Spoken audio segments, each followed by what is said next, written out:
didn't have my down.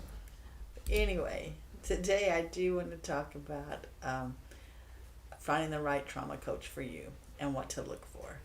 I know when I had a lot of trauma, I didn't have a coach available at that time. Would have loved to that walked me through that. So most of my interactions with therapists, and so part of being a trauma coach is I help you find the therapist if you need to. But it's hard to take all that weight on yourself, and that's why I decided to officially become a trauma coach. So in this, I'll help you choose one, help give you the tips and tricks on choosing one. So I'm going to try this again. But anyway, the first one is to look for a trauma coach with experience working with those who have experienced trauma. I know that kind of sounds funny and kind of like duh, but you will be amazed. People just put coach on the end and they have no clue on how to help people that have experienced trauma. So you do want to look for somebody that has done that. The second one, you want to make sure that the trauma coach has got a good understanding of the principles of neuroplasticity. I know that's a big word, but I'm going to put it down for you in a nutshell. Before we thought once you had your experiences as a child, and your brain was wired that way, and there's nothing you could do about it. We know that's not true now, so that you can rewire.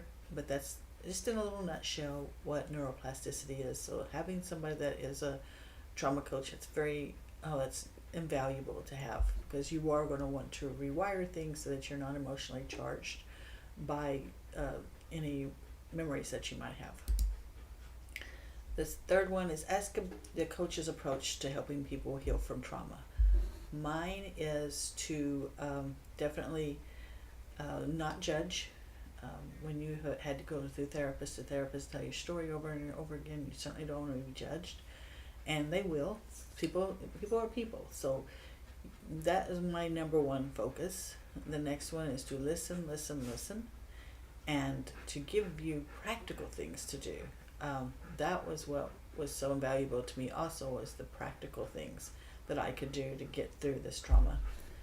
And the fourth one is meet with potential coaches in person, or our case would be Zoom, to get a feel for their personality and approach. Now, I have been using TikTok platform and my YouTube. There's a little section on my YouTube, Getting to Know Me, and that lets you know where I stand on issues and kind of gives you a feel of my personality and stuff like that.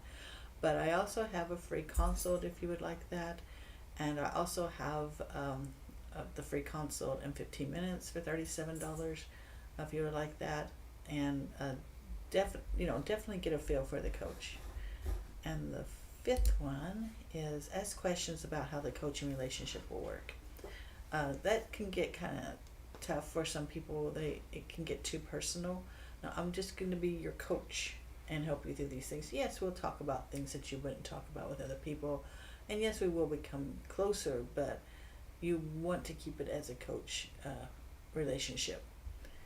And the sixth one is ask about the coach's fees and whether they offer sliding scale.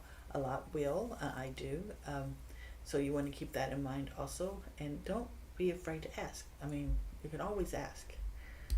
And in the seventh, check to see if the coach has any reviews from past clients. I'm just starting to get mine together, and I'm getting on the website slowly but surely. But if you need more, do be sure and ask me, because this is totally I'm working with people that have gone through traumatic events. So you want to make sure you can have reviews from that. But anyway, I'm sorry that I had to redo this again if you were watching earlier, but go out there and have a good day, and I'll see you for Friday review tomorrow.